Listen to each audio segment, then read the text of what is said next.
What's going on, guys? It's Greg here, aka NYPrepper. It is Tuesday, April 23rd, 2024, and I have some breaking news to share with you guys. Right now, it is 22:21 Eastern Time here in the United States, and we have some major breaking news coming in from Europe and also from here in the United States. So, before I get into the breaking news, though, I wanted to just ask you guys to pray for someone. So, one of my subscribers sent me an email today saying that her husband of 33 years, Bobby, passed away, and he was a regular viewer of this channel. So, this is a very sad situation. Please keep Nikki Tipton and her deceased husband, Bobby, in your prayers. I would really appreciate that. So, we have some major breaking news coming in from Russia. So, Russia has moved nuclear missiles to the border of Finland, and this was confirmed by the Russian news agency Izvestia. And so, these missiles have been moved to Karelia, which is a Russian region bordering southern Finland. The mobile short range ballistic missile system is known for its precision. It's the Iskander M system, which is basically like a modernized Scud missile. The missiles can reach speeds of approximately 7,500 kilometers per hour. Each missile has an accuracy of 30 meters, so it can hit a target within 30 meters of accuracy. And it's built to carry either conventional or nuclear warheads weighing up to 1,500 pounds. The Iskander M was first used in combat in 2008 during Russia's war with Georgia. Since then, the missile has been used against Ukraine. Speaking to Izvestia, Admiral Vladimir Valuyev, the former commander of the Russian Baltic Fleet, said the formation of a missile brigade is a very timely decision. This is an adequate response to Finland's accession to NATO. So this is very serious, guys. Russia has moved Iskander missiles to the border of Finland, and these are nuclear missiles. They have nuclear warheads on them, and these missiles were moved to Kaliningrad years ago, like 15 years ago. They moved them there, and they most recently were moved to Belarus, close to the border of Lithuania and Poland. These are short-range ballistic missiles that have a range of up to several hundred miles, so they can easily hit Estonia, all of southern Finland, maybe even parts of Sweden and Latvia. Okay, this is a very provocative move by Russia. And the Ukraine aid bill passed in the Senate tonight with 79 out of 100 U.S. senators voting to pass the bill, with only 18 opposed to it. So basically, 80% of U.S. senators voted to pass the Ukraine aid bill, putting to rest this whole issue of support for Ukraine this year. And this update was sponsored by My Patriot Supply. Guys, My Patriot Supply is doing a discount on their 1 month emergency food supply. And to get the deal, you got to go to preparewithnyprepper.com, and the link is in the description below this video. This is a 1 month freeze-dried food supply. It has a 25-year shelf life. Normal price is $237. They've dropped it down to $177. So that's a savings of $60. And it's all packed within 2 rugged, water-resistant buckets. Free shipping is included. $177 for 1 month of food.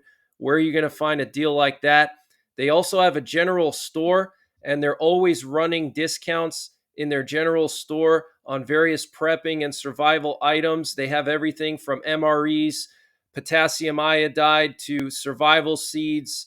And to get to their general store, you got to click on the My Patriot Supply logo at the top of the page when you get to preparewithnyprepper.com. And you'll see when you get there, they have everything you can imagine. So use the link preparewithnyprepper.com to get $60 off the My Patriot Supply 1 month emergency food supply. That's $180 for 1 month of food, free shipping included. The link is in the description below this video. And also check out their general store. They have everything you can imagine prepping and survival related, and they're always running various discounts there. So this is going to put to rest the idea that America will turn its back on Ukraine, which is something that Russia was hoping would happen. And here we have 79 U.S. senators voting to pass this bill. And Biden released a statement tonight saying that he's going to sign the bill into law tomorrow as soon as the bill reaches his desk. And the Pentagon has already said that military aid will start arriving in Ukraine in the coming days, as they're going to pull equipment from warehouses in Germany and move them straight into Ukraine. I showed you guys some video footage yesterday of a bunch of Bradleys that were spotted on flatbed trucks in Poland somewhere, just waiting to be shipped to Ukraine. And CNN is reporting that the Biden administration has informed Congress that they will provide the long-range ATACMS missile to Ukraine for the HIMARS. This would include the M39A1, the M48, and the M57. These are the Army precision strike missiles for the HIMARS. They have a range of 300 kilometers, and it's a singular warhead. They don't have these missiles yet. They've been mostly using the shorter range missiles for the HIMARS, the 50-mile range missiles. And they did get longer range missiles, the 200-mile ones, but they have cluster warheads, not the singular warhead. And the singular warhead is what they really need if they're going to try to destroy critical military bases behind Russian lines. And in an NBC News exclusive interview, the FBI director, Christopher Wray, is warning of a large-scale terror attack by Muslim extremists here in the U.S. He told NBC that we are increasingly concerned about the potential for some kind of coordinated attack here in the homeland, which may not be that different from what you saw against the concert hall in Russia a few weeks ago. So that's very, very concerning. I want to show you guys some interesting activity we have over the U.S. tonight. What you're looking at here is a U.S. nuke sniffer plane that was doing loops over central Wyoming, and it's now flying over Nebraska. These planes can detect the presence of radiation in the atmosphere. So very, very interesting. And we also have a presidential doomsday plane in the air that just turned its transponder on right now after getting aerially refueled over Illinois, which is extremely unusual this late at night. I mean, this thing literally just turned its transponder on a few minutes ago, so it was flying dark for a while, as you can see right here. Okay, it just literally turned its transponder on, so it was flying dark. So, and it got aerially refueled. And earlier, we had a B-52 nuclear bomber that was flying over Oklahoma, and it got aerially refueled by 2 aerial refuelers, which is extremely strange for a bomber flying over the continuous United States. So here's the B-52. It took off from Barksdale Air Force Base, went up over the Ozarks into Kansas, and then it came back down, and then it got aerially refueled over Oklahoma. Here's a closer shot of that B-52 with the 2 aerial refuelers trailing it. So this is extremely concerning. We have U.S. nuclear forces still on very high alert. We're still waiting to see if Iran is not going to respond back to Israel's strike on their airport in Isfahan. They took out some important air defense facilities near one of their nuclear complexes in Iran. So Iran could still attack Israel. We're hearing that Hezbollah is going to start striking deeper into Israel, up to 30 miles deep, okay, from the border with Lebanon. The Houthis are going to start picking up their attacks again. The Iranian proxies in Iraq and Syria are saying they're going to start attacking U.S. bases again. So we have to be on high alert, guys, okay? And we also had a B-1 strategic bomber that came back from overseas. It flew over Canada, and its transponder was turned on once it crossed over the U.S. border. And where it landed, I have no idea, but it just returned from either Europe or somewhere else. And here we have a picture of a B-2 stealth bomber that was spotted airborne today over Evansville, Missouri. So this was sent to me by a subscriber. This was earlier today.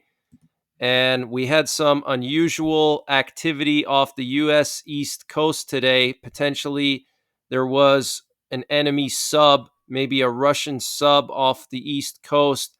Here we have 3 aerial refuelers and this Lockheed Martin KC-130J plane that was doing loops out here. There was also this weird NASA plane, a small NASA plane that was doing loops out here as well.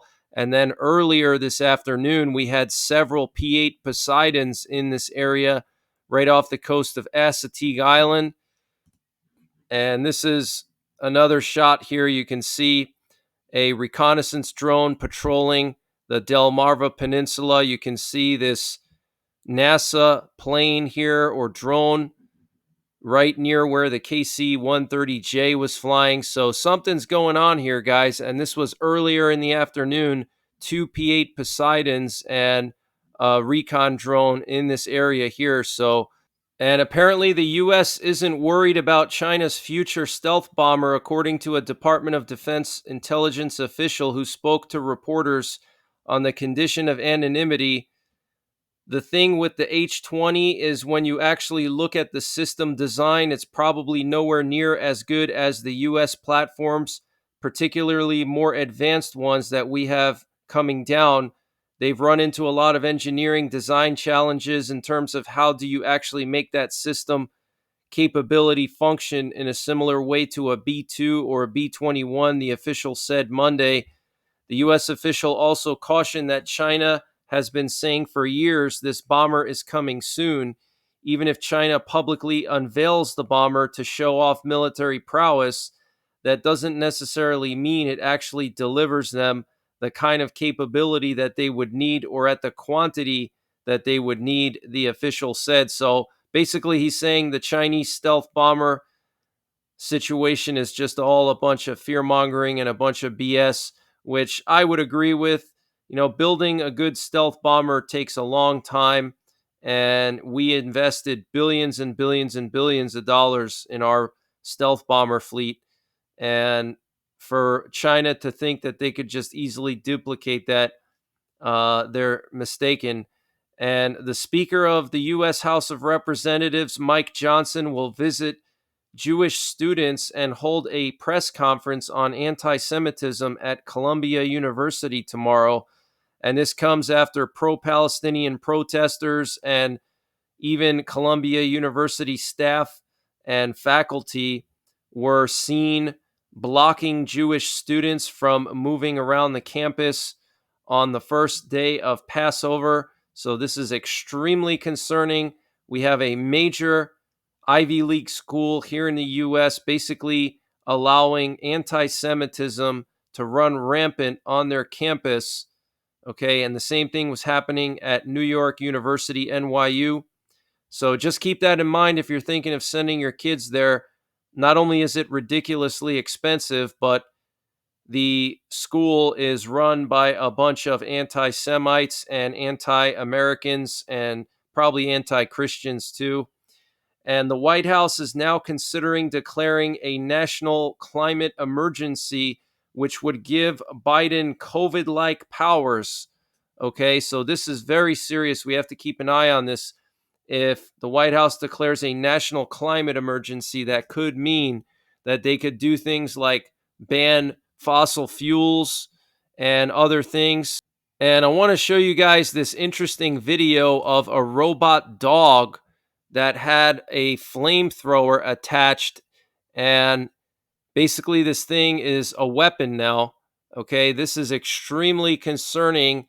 And I'm going to be doing some videos on AI and why I believe AI is going to cause problems for us. And I do think that the Terminator scenario of robots attacking humans and there being a AI apocalypse essentially could happen.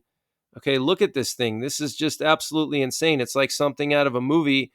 If they can put a flamethrower on a robot dog, they could easily put a laser or some type of small arms machine gun on top, and they could send hundreds of these robot dogs and they can just hunt people down, and they have facial recognition technology now, and they could just program these dogs to scan people's faces. And once they scan a face that they determine is an enemy or a threat or whatever, they can just, pull the trigger essentially. Okay. But this is absolutely insane. And we're going to be seeing more stuff like this. If this is what they're showing us now, imagine what they have in some secret base in a desert somewhere in the US. Okay. I believe they probably have real life Terminators by now, real life robots that are smart and can fight in war. And I think that's what they're trying to do is they're trying to make these robots for war. So rather than sending men into combat zones, they can send these robots to do a lot of the dirty work. So that's pretty much it for this one, guys. I will be back tomorrow with more breaking news. So make sure you're subscribed. Hit the bell icon down below so you get notified when I post these updates. And until then, take care, God bless, and don't forget the 3 Ps: prepare, practice, and persevere.